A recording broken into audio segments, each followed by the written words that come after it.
Hey, this is Meredith's husband. I've got some SEO advice for you, but I'm going to keep it really simple so that you can understand it, so it makes sense, and most importantly, so you can actually use it.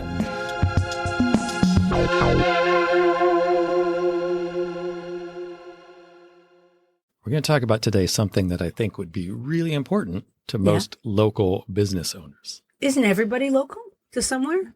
Yeah, not really. No, my business is not local.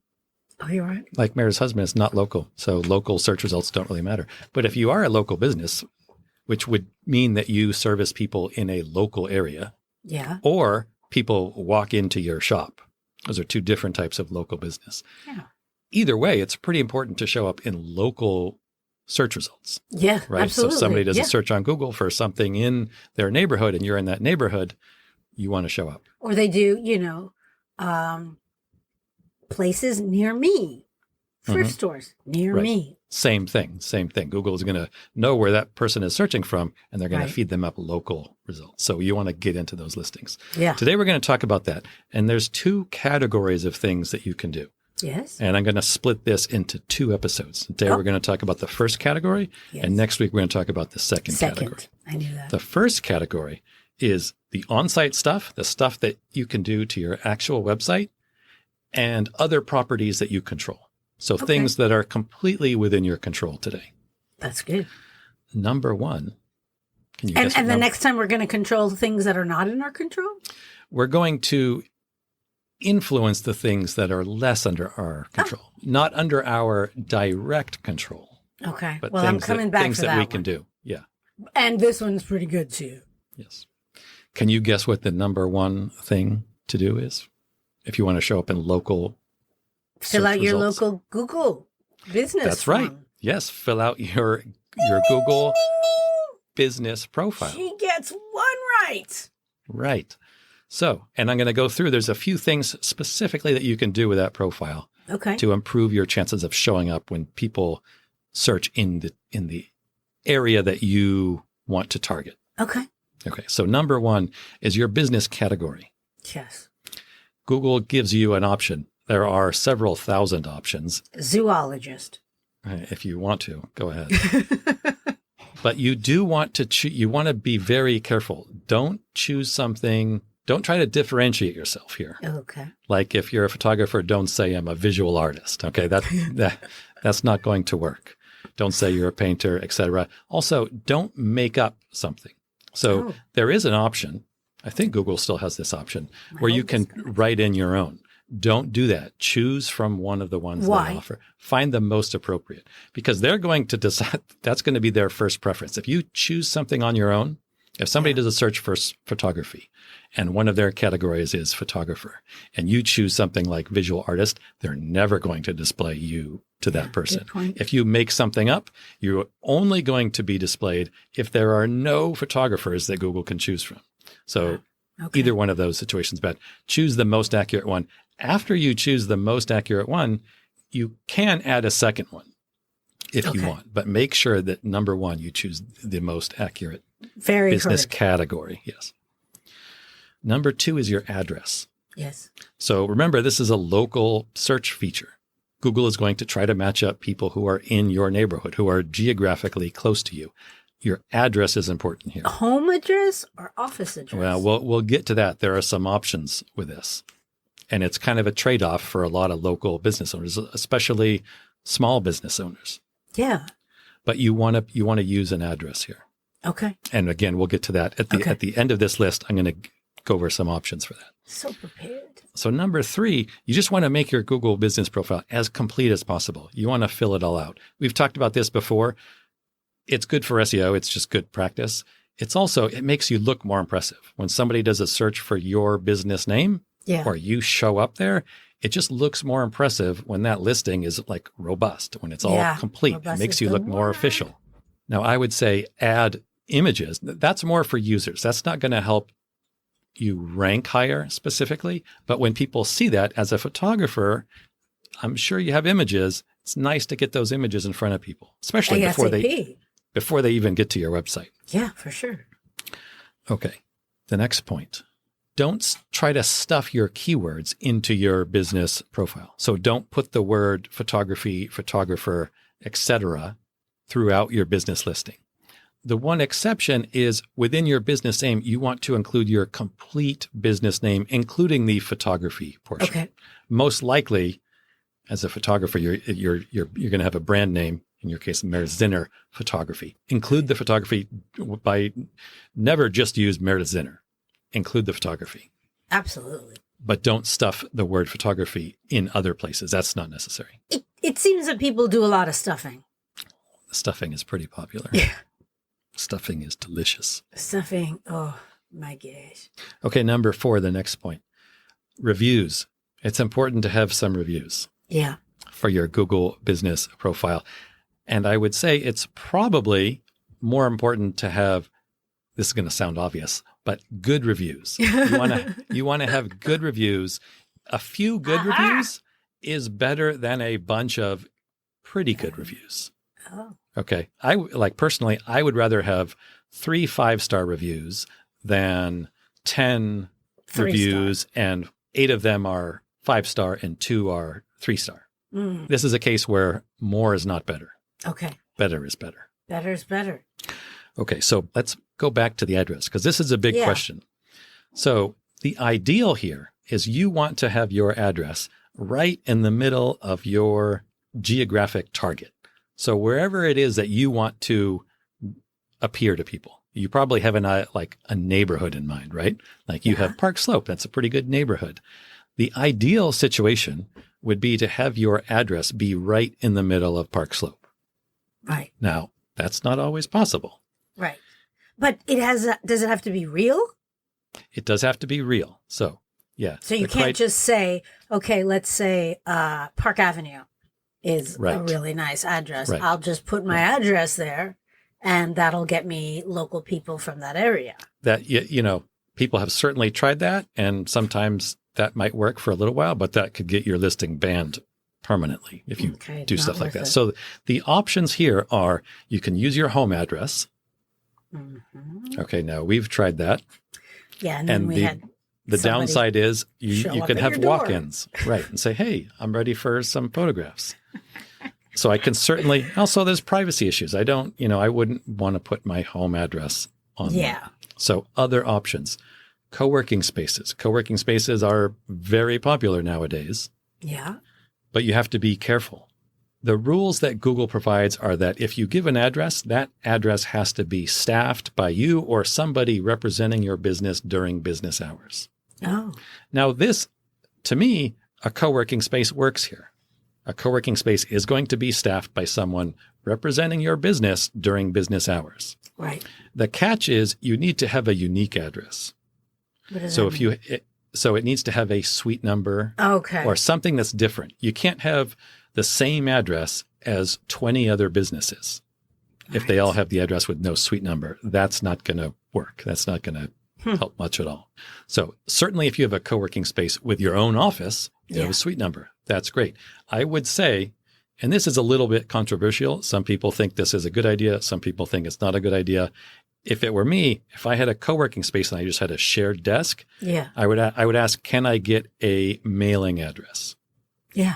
A virtual office, something with a suite number or something that is my own. It's my own address. Yeah. That's what I would do. Yeah. Yeah. Now, if you don't have a co-working space, then and you don't want to use your home address, then what are the options? Yeah. These are not great options, but we did this for you for a number of years, and then Google sort of cracked down on it. We had a mailbox. Right. It was not a P.O. box. Never use a P.O. box. Right. But we had a mail. It was like one of those private, I forget. It's like a just mailbox place. Had a bunch of mailboxes. Yeah. You had a number, Shipping a box number. It was like a suite number. That's very questionable nowadays, I think. I don't know if they do it anymore just for probably those reasons. Actually, I have no idea what I'm talking about. Yeah, I don't know. I mean, you could probably get away with that. You might run into problems. You might get your listing temporarily suspended. Right. Not worth it. Could you have a friend who has an office and say, hey, can I have stuff sent there for me? And you could, if that friend, is not using the address for his or her own business. There. Then, if they had a, 1, 2, 3, 4, 5th Street Right. suite number 8, if that's his or her business, then I would not also make that your own business. Okay. Yeah, you really want to have a unique address, something that is your own. Okay. So this is a judgment call. I mean, this is an issue for a lot of small businesses. It's been an issue. It's something that we've had to consider multiple times for your business. Yeah. Yeah. And again, I will tell you what the ideal is. Yeah. And that's having an address, whatever that address is, whether it's a co-working space, an office space, your home address, right in the middle of the area that you want to target. Right. That's the ideal situation. Unfortunately, a lot of times it's not totally feasible. Yeah. Okay. So the other thing to note here is that Google gives preferences to businesses with an address over businesses that have a service area. And we tried this with your business. There is an option in Google, say, hey, I don't want, I work from home. I don't want to put my home address in here. I will do a service area. And Right. for a photographer like you service your clients at their address. Right. And that is what Google suggests that you do. If you were to go read the Google documentation and recommendations about what to do, that's what they would tell you to do. However, they don't give preference to those businesses, unfortunately. Yeah. And that's good to know. That's good to know. That may change. I mean, this is something that has changed multiple times through the years. But I have seen evidence with your site and other sites when they do that and they move to a service area, all of a sudden they're getting a lot fewer impressions. Interesting. So their business doesn't show up as often. That's good to know. That's gold advice right there. This is all gold advice. It's all gold advice. Gold advice is really good to learn. Glad I'm recording this. Can lay that down. It's the next track on our... I have just this feeling about it. Anyway, the other thing that I would say is if you don't have one, try to get a local phone number. So a phone number with your local area code. And this is getting, depending on where you live, this is getting harder to do. Yes, you can use Google, like Google Voice or Google whatever the service is called now. That's what you have. That's what I had for years. However, if we were to go try to do that now, those numbers are gone. Those numbers are gone. They're not available. So if you live in a big city and they're constantly having to add new area codes and things like that, this might be an issue. Do your best to get a local phone number, though. Don't just pick any random area code and call that your business. It's not going to help. It needs to be the local. Yeah. Do your best there. Again, this is something. That makes sense. The ideal is not always possible nowadays, but do your best. You just do the best, as long as we do the best. So that's our Google business profile. Now, what about our website? Oh, right. So we want to put our address on our website too, right? Yeah. I mean, I've had clients say to me, "Hey, why is our business not appearing? We have our address on our Google business profile," and I go look at their website, and they don't mention their address anywhere on their website. Now, you need to do that because Google needs to connect the two. That leaves the question: where on your website do you put it? On the bottom. Good point. Yes. I would put it, and I do put it on your website, your address. This address matches exactly what you have in your Google business profile. That's important too. The address needs to be exactly what is there in the footer. So it's in the footer on every page. It's just the very, very last line. And of every page. Would you recommend that over just, say, the contact page or the first page, the first page? So so I'll get to that. The other places I would put it would be put your city name or your neighborhood name or your town name at the end of the title tag of your homepage. So the title tag is Meredith Center Photography, Children and Family Photos, and then at the very end, if you have room, New York or Brooklyn or whatever. Right. That's not really going to be visible to users who are actually looking through your website, but right away, that signals to Google, hey, this is where I am. It signals to people who are looking for your site. If they see that in your title tag, it's a match. Right. So that's one area I would put it.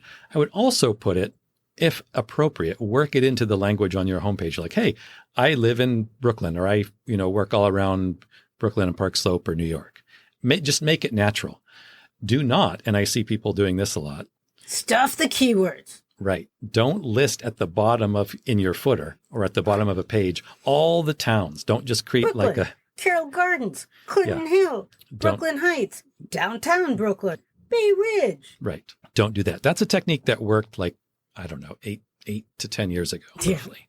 The exception would be if you are just focusing on like 2 or 3 towns. Right. And you want to say, hey, I serve town A. Manhattan and Vermont. I Brooklyn and Queens and Staten Island. For some reason, those are the areas you target, then you could say that. Okay. But don't create like a 3-column list. Yeah. Right. Sorry, Pete. Okay. So also, as you mentioned, the contact page. The contact page would be a good place. However, I feel if you put your home address on your contact page, you are inviting people to show up and knock on your door. That's true. Yep. Fair enough. A better option, you have your local phone number there. You can say something about Brooklyn if you can fit it in. I wouldn't duplicate. And there's no need to. Your address is already on every page in the footer. You don't need to duplicate it on the contact page. Right. This is why you do what you do. Mm-hmm. And it's not me. Yeah. You could put in the, I've known some pretty good SEOs that use the technique. They put your phone number in the title tag of your contact page. That seems to be a nice little trick. The other thing you can do is casually mention where you are in your about page. Oh, yeah. Where you're located. Yeah. Hey, I'm Meredith Zinner. I live in Park Slope, Brooklyn. Work it in naturally. Right. Again, don't list a bunch of towns and neighborhoods. So what are the other options? There are 2 other things that you could do. Okay. You can use your blog to target neighborhoods. Hey, how about that? So each blog could say Clinton Hill. Yeah, if you do a photo, one could be Carroll Gardens. If you do a photo shoot, especially if it's like an outdoor photo shoot in Prospect Park, target Prospect Park with the name of that blog. Right. Or focus on other, like, you can blog about anything, where to take your kids on a rainy afternoon or whatever it is, but name the neighborhoods that way. Okay. That's something you can do. Another thing that I like to do is if you have testimonials. Yeah. Include where the person lives. So, you have a testimonial and, hey, this is from Jim and Sue. Instead of just saying Jim and Sue, you can say Jim and Sue from Carroll Gardens. That's a great idea. I like that one. That has a little flavor. Yeah. I sound like I'm insane. You look like you're insane too. I know. So that's it. There's really nothing else you need to do. Like Google, if you have your address in your Google business profile and you have it in those places on your website, you should be good from the on-site perspective. The places you can directly put your address, you've got that taken care of. Next week, we'll talk about what you can do outside of your own website. Okay. And how you can improve your local listings by doing things on other websites. Interesting. This was very chock full of info. I hope so. Yeah. Yes, it was. Okay. Podcast is over. See you in the next one. Bye. Bye. Hey, thank you so much for listening. We really hope that you find this helpful and useful. And if you do, what you could do for us as a thanks would be to, drumroll please, yes, leave a review. Yes, everybody says it, I know, but it really does make a difference. Take 3 seconds, leave as many stars, say something really nice about what you like about the podcast and maybe why other people would like it. It would mean the world to us, especially my husband. That better? All right, I'm going to try one where I'm not going to be charming.